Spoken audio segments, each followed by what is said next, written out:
far more quickly this time around. So to you and I as consumer, maybe the impact will be far less. New flats with shorter leases and resale rules that only allow them to be sold back to the government. These are among suggestions that the authorities are looking at. It's to keep public home prices affordable in prime areas like the Greater Southern Waterfront. A National Development Minister, Desmond Lee, says it's a difficult balancing act. Reviews of the housing model are underway. Speaking at a conference organized by real estate firm Orange Tea & Thai, Mr. Lee also stresses the need to speed up digitalization in the industry. He cites Orange Tea & Thai's interactive site as an example. The platform provides homeowners with details on flat application and helps them explore other options. Mr. Lee says there will be a refreshed transformation map by next year to further drive growth and competitiveness in the property sector. Gold is back in favor, prices jumping to hover near the highest in more than 4 months on concerns of a weaker US dollar and growing inflationary pressure. Now, the wild volatility of cryptocurrencies also lifted the safe haven metals appeal. Funds are returning to the bullion, sending spot gold prices up to $1,884 per ounce this afternoon. Last week, gold prices hit the highest level since January. A spot gold trading at around $1,879 an ounce. Silver and platinum that also gained, but palladium prices are down slightly for now.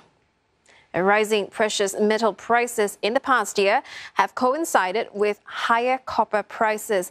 The benchmark copper price on the London Metal Exchange hit a record high in early May, more than $10,000 a ton. That's double what it was just a year ago. The rally is expected to continue, with the main driver being China's recovery from its COVID-19 slump. Copper is turning into an attractive commodity as major countries push for decarbonization. This boosts demand for electric vehicles as well as wind and solar power generation stations, which depend on copper for the electric cables. Many investors are rushing to jump on the cryptocurrency bandwagon, but not HSBC. Now, the bank says cryptocurrencies are too volatile and they lack transparency. HSBC does not plan to launch a cryptocurrency trading desk or offer the digital coins as an investment to customers.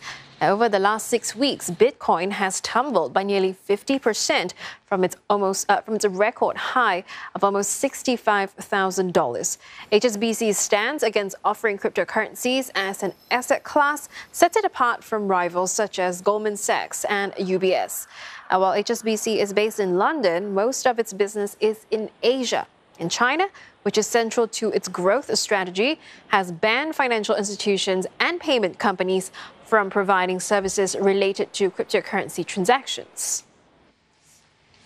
Companies across the region are being told to go green. These efforts are increasingly tied to how much financing they can secure, but a lack of transparency in their business supply chains is hampering their efforts. Gwyneth Teo tells us what solutions are out there. For every tree that goes into making this furniture, seeds are sown for a new one. At least, that's the idea. For the past 6 years, homegrown furnishing brand Scantique has offered to pay suppliers more for their wood, as long as they plant new trees. It's doing this to offset the carbon it emits in the process of making its furniture. But as for whether those trees are really planted, we take their word for it though, and then we actually do see photos that they send, hey, by the way, we have done this, and it was okay, thanks, or like an agreement, it's all right, thanks, great. While industry watchers say companies can manage compliance in their supply chain relatively cheaply with technology, the people in developing countries may not know how to use it. On top of that, Scantique doesn't really know how much carbon it produces from tree to table. And while there are entities that sell carbon offsets, there's no standard price, and this impacts operational costs. Because there is no proper standard, it's very hard to enforce, to say, hey, you need to do this, and you need to hit these certain measures. We kind of know we are heading in the right direction, but then to quantify is, okay, what's your carbon emission? What's your carbon footprint? And then to go to that extent, I think it's a bit more difficult. In the last year and a half, Singapore has gotten a lot more serious about greening the financial sector. Besides strengthening its resilience to climate change, the country is also looking to help companies capture the benefits of sustainability. It's prepared to back this up with capital while encouraging green solutions and innovation.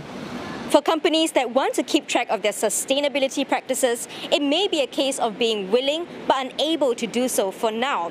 But there are startups that are working on solutions that could help them in the near future. One firm is hoping to help set a standard price of carbon globally with data. Currently, transactions take place between two parties at a time and prices are not disclosed. There is not a lot of transparency around what is transacted and what the price of that is.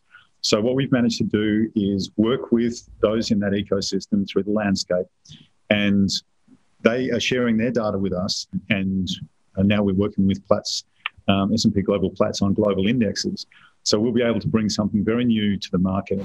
As sustainable practices come under increasing scrutiny from governments, lenders and consumers, businesses are expected to walk the talk. And it all comes back to financing.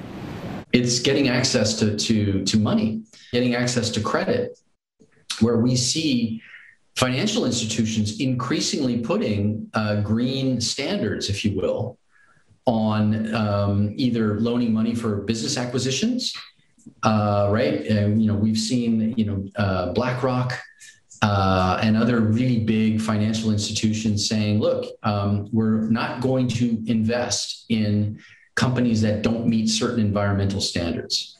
With the environment increasingly a priority for consumers and crowdfunding also seen as a fast and effective way to raise cash, the onus is on businesses to make green a lot more transparent. And that's your business update. Back to you, Don. Thanks, Liz. ERP rates will be reduced by $1 across all gantries and time periods. This takes into account the lower traffic volume due to the tighter COVID-19 measures and the upcoming June school holidays. The new prices are going to kick in from Thursday, and they will last for a month. The Land Transport Authority says that the implementation of the Phase 2 heightened alert measures, including home-based learning for students, has led to fewer vehicles on the roads. The changes mean that 13 half-hour time slots will have rates of $0. There will also be no charges on the Ayer Rajah and Kallang Paya Lebar expressways. The woman in the Marina Bay Sands viral video who was not wearing a mask has done it again, this time outside the state courts. Foon Chu Yok turned up to court for trial over a charge of not wearing a mask at Newton Hawker Centre during last year's circuit breaker. The trial has been adjourned to 12th of July, pending further investigations into her other alleged offences. The 53-year-old is also under investigation for an incident 2 weeks ago at MBS. She had questioned the credentials of a safe distancing ambassador. Those who breach COVID-19 regulations face 6 months jail and a $10,000 fine. Still to come, the coronavirus crisis in India appears to be levelling off, but there are fears of a new wave of farmers' protests that could change all that. Limbs frozen stiff and mouths foaming, survivors of a marathon in China give harrowing testimonies.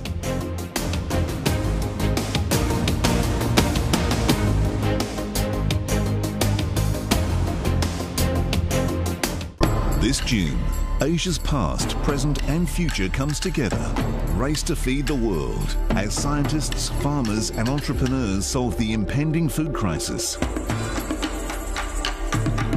Journalist Yulma Raki unveils the transformation of Japan's social and political identity in Deciphering Japan, and relive the history of the Chinese Communist Party as it marks 100 years of existence.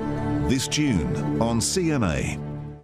From the top stories in Asia, a quicker, portable way of testing for COVID-19 in just 5 minutes, to breaking news in the US and Europe. US President-elect Joe Biden is set to formally introduce his top economic team. With an eye on markets opening across the world. Wall Street's major indices all closed the month with double-digit percentage gains. It's the one bulletin that offers you a global perspective.